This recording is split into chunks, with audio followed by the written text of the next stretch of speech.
Lionel Messi ফুটবলের জন্য, Lionel Messi প্রতিটি ফুটবল ভক্তের জন্য অন্যরকম এক পাওয়া। তাই সময়টা কিন্তু মাত্র 12 ঘন্টা, অর্থাৎ আজ রাত 2টায় কলকাতায় নেমে আগামীকাল দুপুর 2টায় হায়দ্রাবাদের উদ্দেশ্যে রওনা হবেন লিওনেল মেসি। এই 12 ঘন্টা সাজানো হয়েছে নানা অনুষ্ঠান আয়োজন, এবং সবচেয়ে বড় চমক যেমনটা বলছিলাম প্রতিবেদনে, বলিউড কিং শাহরুখ খান এবং লিওনেল মেসি এক মঞ্চে দাঁড়াবেন কলকাতায়। বরং অনেক শিডিউল তো রয়েছেই, কোথায় কি কি করবেন। কলকাতা থেকে সরাসরি যদি সহকর্মী সুকান্ত চট্টোপাধ্যায়কে যুক্ত করা যায়, তিনি হয়তো বিস্তারিত বলতে পারবেন। আমরা সুকান্ত চট্টোপাধ্যায়কে পাচ্ছি, এখন সরাসরি আছেন তিনি আমাদের সঙ্গে।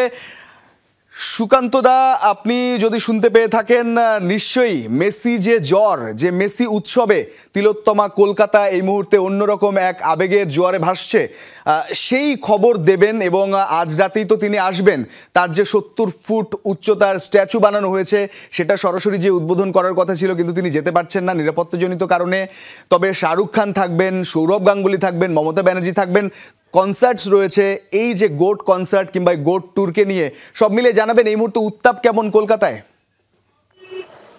দেখুন, যথেষ্টই উত্তেজনা রয়েছে, কারণ ফুটবলের শহর কলকাতা, এবং কলকাতায় শুধু মেসি নয়, এর আগে কিন্তু মারাদোনা এসেছিলেন, এবং ফুটবল সম্রাট পেলেও কিন্তু বহুবার এই কলকাতার মাটিতে এসেছিলেন। সুতরাং মেসিকে ঘিরে নতুন প্রজন্মের যে উদ্দীপনা, সেটা কিন্তু আজ রাত 2টোর সময় কলকাতা বিমানবন্দরে তিনি নামবেন, নেতাজি সুভাষচন্দ্র বসু আন্তর্জাতিক বিমানবন্দরে, এবং সেখান থেকে তিনি হায়াত রিজেন্সি একটি হোটেলে তিনি সেখানে রাত্রি যাপন করবেন।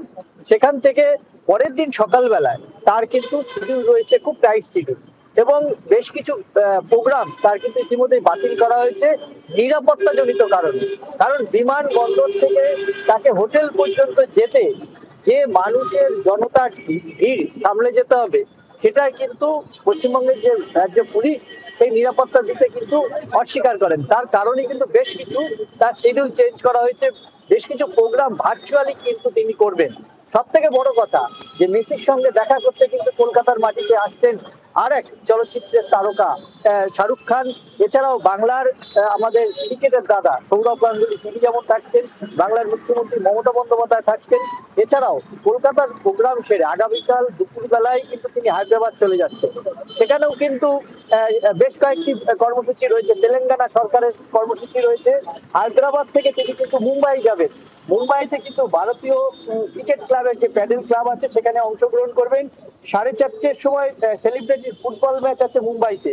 তারপর কিন্তু বিকেল 5:30টায় ফ্যাশন শোয়ে থাকবেন ওয়ানখেড়ে স্টেডিয়ামে। এরপরে কিন্তু তিনি 15ই ডিসেম্বর নয়াদিল্লিতে প্রধানমন্ত্রী নরেন্দ্র মোদীর সঙ্গে সাক্ষাৎ করবেন। সেখানে অরুণ জেটলি স্টেডিয়ামে কিন্তু একটি প্রদর্শনী ম্যাচ হবে, এবং সেখানে একটি পুরস্কারও আছে, মিনার্ভা একাডেমি খেলোয়াড়দের পুরস্কার প্রদান করবেন। তারপরেই কিন্তু 15 তারিখ তিনি কিন্তু রাত 7টার সময় তিনি কিন্তু কলকাতা দিল্লি বিমানবন্দর থেকে তার সফর সূচি, সেটাকে নিয়ে কিন্তু ইতিমধ্যে একদিকে যেমন পশ্চিমবঙ্গে, তেমন হায়দ্রাবাদ এবং মহারাষ্ট্র সরকার, পাশাপাশি দিল্লি সরকার এবং কেন্দ্রীয় সরকার যথেষ্ট নিরাপত্তা বলয় তৈরি করেছে। আজকে যখন রাত 2টোর সময়, ভারতীয় সময় রাত 2টোয় তিনি যখন পদার্পণ করবেন কলকাতা বিমানবন্দরে, সেখানেও কিন্তু লাখো লোক কিন্তু তাকে সম্বর্ধনা দেওয়ার জন্য কিন্তু কলকাতা বিমানবন্দর চত্বরে হাজির হয়েছেন, এবং সেখানে সেই লোকদের নিয়ন্ত্রণ করবার জন্য কিন্তু বিশাল পুলিশ বাহিনী পর্যন্ত নামানো হয়েছে। এমনকি যে মেসির যে যাত্রা পথ, তার দুই ধারেও কিন্তু যথেষ্ট সিসি ক্যামেরা এবং পুলিশ নিরাপত্তা কিন্তু জোরদার করা হয়েছে। অর্থাৎ বিমানবন্দর থেকে হায়াত হোটেল এবং আগামীকাল যে অনুষ্ঠানটি, মূল অনুষ্ঠানটি কলকাতায় হবে, সেটি কিন্তু যুব ভারতী ক্রীড়াঙ্গনে হবে। সেখান থেকে কিন্তু তিনি এয়ারপোর্ট হয়ে আবার হায়দ্রাবাদ চলে যাবেন 2:20 তার একটি 70 ফুটের একটি মূর্তি, মর্মর মূর্তি কিন্তু আগামীকাল উদ্বোধন হবে এই কলকাতা শহরে। নিজের মূর্তি তিনি নিজেই উদ্বোধন করবেন। এর আগেও মারাদোনা কিন্তু একইভাবে তার মূর্তি উদ্বোধন করেছিলেন এই কলকাতা শহরেই। সুতরাং এই যে ফুটবল প্রেমীদের যে একটা উন্মাদনা, সেটা কিন্তু বিমানবন্দর চত্বরে যেমন লক্ষ্য করা যাচ্ছে, তেমন গোটা সল্টলেক চত্বর, এছাড়াও ময়দানেও কিন্তু প্রতীকী বিভিন্ন অনুষ্ঠান কিন্তু মেসিকে ঘিরে অনুষ্ঠিত হবে। একেবারে দাদা, আর একটা ছোট্ট আপডেট একটু যদি দিয়ে দেন, যে টিকিটের যে ব্যাপারটা রয়েছে, কারণ মেসি উত্তেজনা আপনি বলছিলেন একটা চরমে, 2011-র মেসি আর 2022-এর পরের মেসি তো একেবারেই আলাদা। তো যে টিকিটের ব্যবস্থা রয়েছে, কলকাতার যারা সাধারণ মানুষ রয়েছেন, ফুটবল প্রেমী রয়েছেন, তারা কতটা স্বাভাবিকভাবে দেখতে পাচ্ছেন টিকিটের মূল্য কিংবা টিকিট অ্যাভেলেবেল কিনা?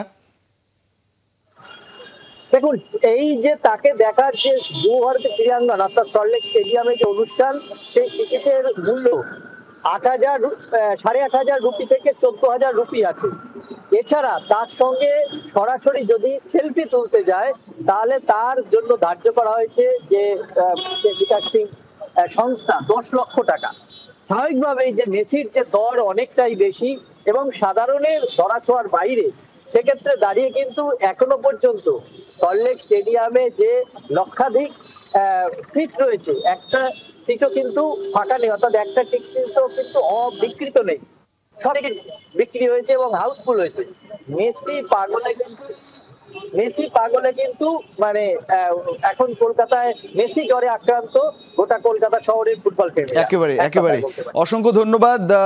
সহকর্মী সুকান্ত চট্টোপাধ্যায় কথা বলছিলেন এবং হপফুলি আপনার কাছ থেকে আরো অনেক অনেক তথ্য পাবো। এবং লিওনেল মেসিকে ঘিরে কলকাতা জুড়ে যেটা হচ্ছে, হায়দ্রাবাদে হবে কিংবা অন্যান্য শহরে যেখানে যেখানে তিনি যাবেন, শতদ্রু দত্ত যিনি এনেছেন, তিনি বলছিলেন যে তিনি ভারতবর্ষের চারপাশ কাভার করার চেষ্টা করেছেন মেসির এই সফরে, এবং সঙ্গে ডিপল সুয়ারেস তারা তো থাকবেনই। তো টিকিটের চড়া মূল্য সেটা তো আছেই, তবে কলকাতায় যে একটা অন্যরকম উন্মাদনা কাজ করছে সেটা এখন থেকে বোঝা যাচ্ছে। হপফুলি আমরা আরও বেশি জানতে পারবো আজকে রাত এবং কালকে পুরো দিনব্যাপী মেসির যে শিডিউল রয়েছে সেটা সম্পর্কে।